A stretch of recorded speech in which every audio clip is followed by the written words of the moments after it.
Capcom announced something that I was very excited about, and now, looking at an update, I'm a little less excited about it. But anyways, it's a step in the right direction. So Capcom has announced that all Street Fighter V gameplay DLC, that word wasn't there before, it was all Street Fighter V DLC will be free if you're willing to play enough. Willing to play enough, they say. My god, that's like the old days where you unlocked something by being fucking good at a game. Let's unlock the ending. So, this is actually, you know, I shouldn't be as happy about this as I am, because this was how video games were played up until the PS3 and the 360 era, where it was easy to charge people through an online store for additional features. So, what they're saying now is all gameplay DLC will be free if you're willing to play enough, which means, in my mind, that things like characters will be free if you're willing to unlock them. You know, update patches are obviously going to be free. You're not going to have to pay for the balance updates like you did with Standard Street Fighter, Super, Ultra, and 2012 Arcade Edition.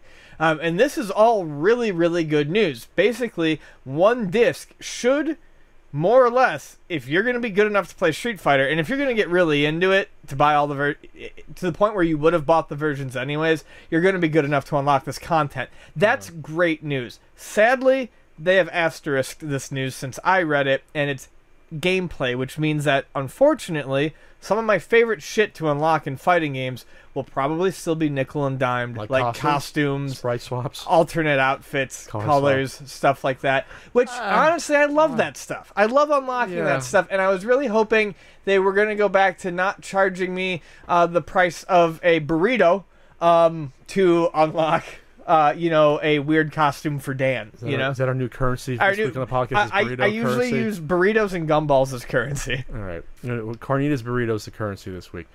I think it's a good decision, especially for the characters, because it always bothered me for DLC to be for characters, because to me in a fighting game, a character is an integral part of the game. And you don't want to split your fan base. You don't want to split your fan base. You don't want a guy to not be able to face or practice as a character and then face him online. It's totally unfair at that point. You want because you make a good point. It's not always about playing the character. Thank you, Ian. It's about but I'm saying it's about being able to defend against the character. Yes, too. It'd be like having to buy DLC for a boss character in a Contra game. You know, it's just like ridiculous. You know, I don't face the squid guy. You know, on the waterfall level. You know, no, that's a part of the game. To pay for that is bullshit. You want to be dumb and pay your $2.99 to get a blue Ryu outfit or an orange one? Feel free. I don't mind if Capcom's doing that. They want to get paid that way. That's fine. They're still going to put out their 75 freaking versions every year until Street Fighter 6 in 2022. Yes, but that's the point. That's what they're saying. They're not going to do that? And no, instead of doing more, that's the whole thing. Gameplay DLC, instead of additional versions. Now, I'm sure they Bullshit. They'll put out a Turbo Championship Edition. Well, this is how I think it'll play out. Once again, if you're willing to play enough. What I think they're implying is they are going to be doing away with the mandatory multiple versions. If you're willing to play enough, you will get all of that update, all of those character updates, all of the balance rosters that come with Super, Turbo, blah, blah, blah editions for free. Now, does that mean that they're not going to release nicely packaged Turbo Super versions for people who are too lazy to play?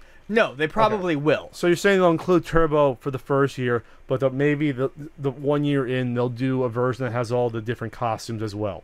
They'll re-release it for $50 with the costumes. That's possible, or all the balances, or like I said, all the characters for people who don't want to go through the process of unlocking them or buying them all at once. Yes, they will do these yearly maybe they'll do these yearly Game of the Year edition type deals where the more casual players can just buy it. But this is still a start in the right direction. I mean, they even stated, I think somewhere in this article, that one disc will be enough to carry you through Street Fighter V until 6, as long as you're willing to play to unlock. And that is fine. Maybe they'll have time releases for a new character if that's the case. Or potentially. Now, they also said they weren't going to do multiple versions for Street Fighter 4 and that back. Oh, did they? Yes. And they did like 4? But they didn't announce it quite as such. So I still think it's something to be optimistic about. I would like to think that Capcom is trying not to actively light Yeah. themselves on fire. They have 16 core characters, it says in the roster, 4 of which are brand new to the franchise. I like that though. I wonder how many are unlocked. 4 to 8, maybe 10. I don't know. What's the last Street Fighter? How many characters does the last one have? 20? 56 at the end. 56? No. That's, sorry, I'm sorry. Something close to fucking. That's insane. By the time you get to Arcade 2012, which I think was the last edition, 56 was Marvel vs. Capcom 2, I think.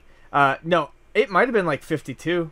Or are they balanced, or in tournaments where people using the same 6 or 7 like they usually do? I mean, from what I understand, it was actually fairly surprisingly well balanced. Jesus God. But that's that's also what happens when you do 4 different iterations. And they'll add 10 more guys to each one. and multiple patches to balance it out. For God's sake. I should get into one of these and get into the competitive scene and just try my luck. I'll get a PS4. Oh, it's on PC too. Oh, when is it coming to Xbox One? Is it? Oh, it's not. That's right. It's not coming to Xbox One. That's nope, right. It is an exclusive. That's to the right. PlayStation 4, oh, and they're getting paid. That's why they can. but... That's why they can afford it. Sony's paying them. Yeah, they're making up for the DLC. Sure.